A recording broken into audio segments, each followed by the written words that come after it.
Hello friends, अस्सलाम वालेकुम। मैं हूं रुमेल और आप देख रहे हैं इन्फो एट क्लिक। दोस्तों, बबाए कौम कायद-ए-आज़म मोहम्मद अली जिन्ना को अल्लाह ताला ने हर नेमत से नवाजा था। आपने एक अमीर घराने में आंख खोली, आपने आला तालीम हासिल की और कायद-ए-आज़म में एक नामी गिरामी और बड़े वकील थे। इन तमाम आसाइशों के बावजूद कायद-ए-आज़म ने बड़े सगीर के मुसलमानों के लिए एक इलादा वतन हासिल करने के लिए दिन रात एक कर दिए। कायद-ए-आज़म ने अपनी बिगड़ती हुई सेहत से भी किसी को आगाह नहीं किया। वो शदीद बीमार थे, लेकिन उन्होंने इस बीमारी का किसी को पता चलने नहीं दिया कि कहीं उनके मिशन में कोई रुकावट ना आ जाए। इस वीडियो में मैं आपको कायद-ए-आज़म मोहम्मद अली जिन्ना की जिंदगी के चंद ऐसे वाकयात बताऊंगा जिससे आप कायद-ए-आज़म की अजमत का अंदाजा लगा सकते हैं। आपको पता चल जाएगा कि कायद-ए-आज़म कितने दयानतदार और असूल पसंद इंसान थे। दोस्तों, क़याम पाकिस्तान के बाद कायद-ए-आज़म ने स्टेट बैंक ऑफ पाकिस्तान का इफ्तिताह करना था। हालांकि कायद-ए-आज़म शदीद अलील थे, लेकिन वो अपनी आदत के मुताबिक वक्त पर वहाँ पहुँच गए। लेकिन वहाँ काबीना के दूसरे लोग बाशमूल उस वक्त के वजीर आजम लियाकत अली खान भी वक्त पर नहीं पहुंचे। कायद-ए-आज़म ने घड़ी पर वक्त देखा और हुक्म दिया कि हाल में से तमाम खाली कुर्सियां निकाल दी जाएं और तकरीब का आगाज कर दिया जाए। उनके हुक्म पर अमल हुआ और बाद में देर से आने वाले तमाम वज़रा ने खड़े होकर जलसे में शिरकत की। दोस्तों,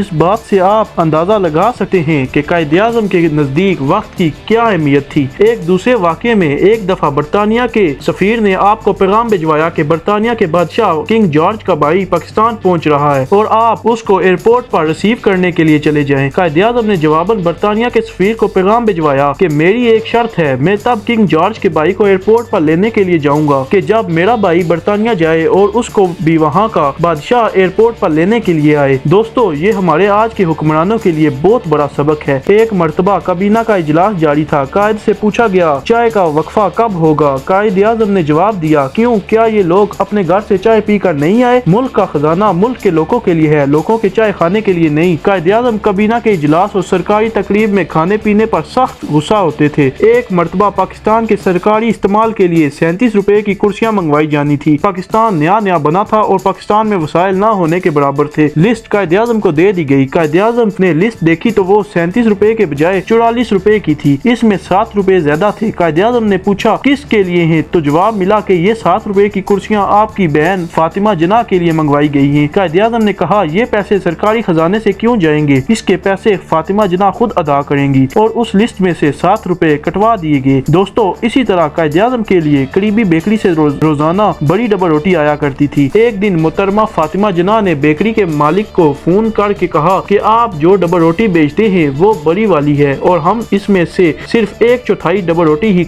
इस्तेमाल कर पाते हैं और बाकी बच जाती है, तो बराए करम हमें छोटी डबल रोटी भेज दिया करें। और फिर हमेशा कायद के लिए छोटी डबल रोटी भिजवाई जाने लगी। इस तरह दोस्तों, एक बड़ा ही दिलचस्प वाकया है। कायद-ए-आज़म ट्रेन के सफर के दौरान अपने लिए 2 सीट मखसूस कराया करते थे। किसी ने उनसे वजह दरियाफ्त की तो उन्होंने एक बड़ा दिलचस्प वाकया सुनाया। इस वाकये से आपको कायद-ए-आज़म की अक्लमंदी का एहसास हो जाएगा। एक मरतबा कायद-ए-आज़म मुंबई से लखनऊ जा रहे थे तो ट्रेन किसी छोटे स्टेशन पर रुकी तो एक इंडियन लड़की उनके डब्बे में आकर उनके साथ वाली सीट पर बैठ गई। ट्रेन ने रफ्तार पकड़ी तो अचानक वो लड़की बोली कि तुम्हारे पास जो कुछ है फौरन मेरे हवाले कर दो, वरना मैं जंजीर खींचकर लोगों को बोलूंगी कि तुम मेरे साथ जबरदस्ती करना चाह रहे थे। कायद-ए-आज़म कुछ कागजात देख रहे थे। इन्होंने कागजात से सर नहीं उठाया तो लड़की ने उनको झंझोड़ा। कायद-ए-आज़म ने सर उठाकर देखा और इशारे से कहा, मैं बहरा हूँ, मुझे तो कुछ सुनाई नहीं देता, जो बोलना है लिख कर दे दो। उस लड़की ने कागज पर सब कुछ लिख कर कायद-ए-आज़म के हवाले कर दिया। कायद ने फौरन ट्रेन की जंजीर खींच ली और वो